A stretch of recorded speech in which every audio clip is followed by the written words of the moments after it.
Hey friends and book lovers, welcome! Today I am going through the books I'm currently reading. I feel like I'm reading a lot at once and I just wanted to talk about all these books that I'm reading, see if you've read them, and see kind of what opinions are out there, and then just talk about my own opinions that I'm having about all these books that I'm currently reading. I feel like October has been a busy month. I've been busy reading, trying to get my numbers better because the last few months I feel like I haven't been finishing a lot of books, even though they've been chunky books, but I want to challenge myself this month and finish a lot of chunky books instead of just a lot of books or a few chunky ones. So let's see if I can combine those two, and hopefully these videos will keep me accountable. First, I'm talking about the book that I just finished. Then I'm talking about my 3 current reads that are going on right now. And I'm going to talk about the next books that I'll be reading in the next week or so last. So the first book that I just finished, as many of you I'm sure know, it totally freaking broke me, was The Poison Song by Jen Williams. This is part of the Winnowing a Flame trilogy by Jen Williams, and it was phenomenal. I loved all the books. It was a 5-star series. Not every book was 5 stars. Bitter Twins, which is the second one, was about 4.5 stars for me. And I do talk about my review and rating of Bitter Twins in the spoiler-free series review that I will link in the cards up above and down below in the description box in case you guys are interested in the series and kind of want to know more about my opinions and thoughts. There's going to be more content about this series. There's going to be a discussion on the series with a couple other lovely booktubers. We're going to do a spoiler-free section that doesn't last very long, and then quite a long spoiler-filled section. So hopefully if you've read it and you want to hear other opinions, that video should be coming out Sunday, so in a couple days from now. But I love this. It was a wonderful conclusion. I think one of the best conclusions to a trilogy that I've ever read. It was heartbreaking but really satisfying, and there was kind of this lingering moment at the end as well that I'm still pondering, let's say, so it kind of keeps you thinking even though it's over, but it's still a satisfying ending. And you might be thinking, how do those two even go together? But they do. You just have to read this trilogy and you'll understand. Once you read this trilogy, I think you'll understand what I mean when I say that. But I love this. Joanna and I read this as a buddy read, and we both loved this series, and this last book in particular was very well received as well. I highly recommend this series, and I highly recommend that you check out my spoiler-free series review for the Winnowing a Flame trilogy. The next book I'm currently reading, I've been talking about this one for the past couple months, so it's not going to be any surprise. It is The Count of Monte, Cristo by Alexandre Dumas, and it is the unabridged version, so it is over 1,000 pages long, and it's also quite dense. But the writing style was surprisingly accessible, like I've said before, and the story itself is interesting. I am in the part that is a little bit slow, and so I understand the need to have an abridged version, but it's still great to have read the unabridged and to kind of go through it. I can understand if this was released as a serial book that, you know, I would be captivated even in the slower parts because it would be such a long, fun tale, and I think the serial lasted for 2 years, so that would have been fun. But since I'm reading it all in one go, it's harder to get through those slower parts, and I am in those slower parts. So I'm kind of pushing through a little bit, but overall still really loving this. I do think that my next read of Monte Cristo might just be the abridged version, though I do love the narrator for the audiobook, and I don't say that lightly. I don't love reading audiobooks. I much prefer reading physically, but the narrator is really, really good and really interesting and keeps me captivated.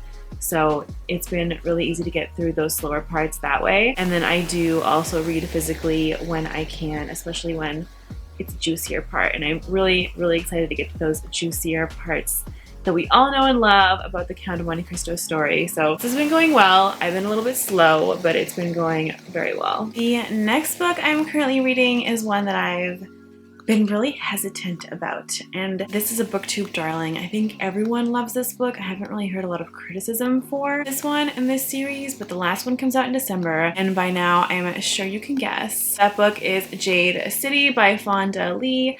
This is kind of what people describe as like Hong Kong mafia vibes and magical vibes with the jade as well. I've read about 20% of this, so 100 and something pages, And so far so good. I'm really enjoying this. It's really easy to get through. It's really easy to read. I'm always surprised when an adult fantasy novel isn't super dense. I guess I'm used to super dense adult writing, but this is really easy to get through, and the story is really compelling, so it's just kind of easy to go through. I'm having a great time with it. I do hear that Jade War kind of is less exciting than Jade City, so people have a harder time with that one if they have a hard time with any of the books at all. So I'm anticipating going into that one with just those expectations so that I have all my expectations set properly. If you have experiences reading Jade City and Jade War and you felt like Jade City was slower, you didn't like it as much, let me know in the comments down below. I definitely want to have expectations set after I finish Jade City so that I know what I'm getting into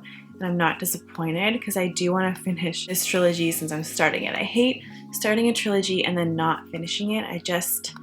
There's something about that that doesn't sit well with me, but so far so good. It's actually really, really amazing, and I can see why this is winning awards and it's getting, you know, rights for TV and things like that. I would be really interested to see this as a live action TV show as well, because I think the story is so compelling, and with the right actors, the acting and that storytelling would be super compelling as well, and it would make for like a high stakes, kind of a sexy TV show, because it is kind of like a high stakes, somewhat sexy story, but like not in a smutty way, just in like a swag way, and I really, really like that about this story. So right now it's between a 4 and a 5-star read, and if it just keeps getting better and better, I think it'll be a 5-star read, which will be amazing, because I was, like I said, really hesitant about this novel. The next one that I'm reading, I'm really excited to finally be getting to this book, and that is The Master of Sorrows by Justin T. Call. It is absolutely stunning and gorgeous. I love the cover and the foiling of this book. He did a really great job making it just really beautiful. I knew that I had to have it just by looking at it,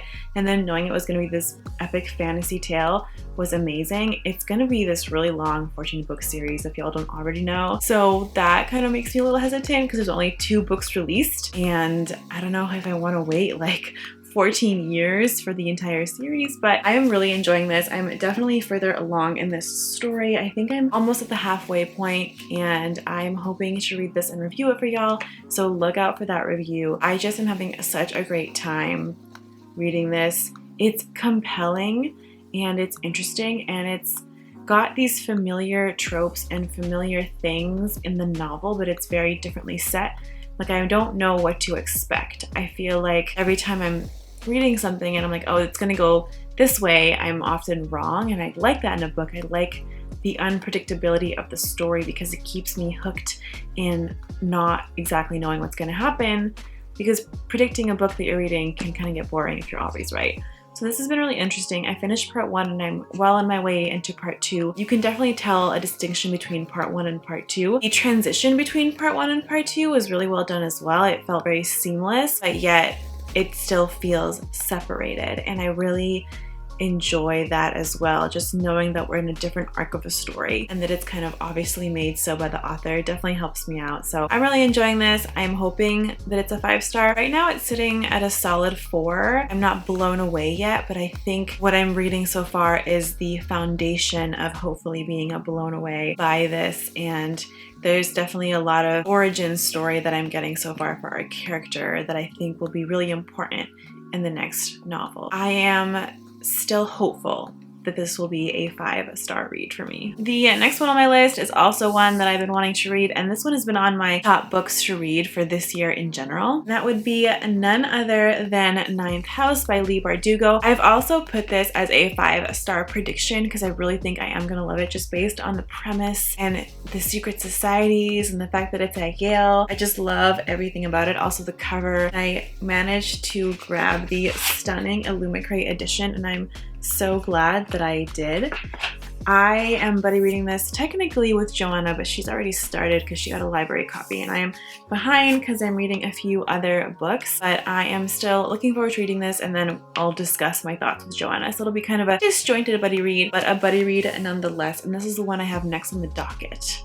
So very excited for this one. And that's it for the books that I currently am reading and that I plan to read next. I think after 9 House, or along with 9 House, the next book will be kind of a mood read. I want to make sure that I get all my books in for this month, but I also want to make sure that I have a little fun. I did have a mood read earlier this month and it took me like 2 days straight because it was such an awesome book and it was also short. So I would love to add kind of a shorter mood read to my list as well, just kind of enjoy myself. So we'll see how that goes. But these are the books that I solidly know that I'm reading and that I will finish before the month of October. If you've read any of these books, or if you're in the process of reading these books, let me know in the comments down below what you are thinking about them or what you've thought about them in the past, and if you will be continuing on in any of the series that I mentioned as well. And I hope you liked this video. If you did, please click that like button. That does really help me out a lot. And if you like this content and you want to see more from me, please don't hesitate to subscribe.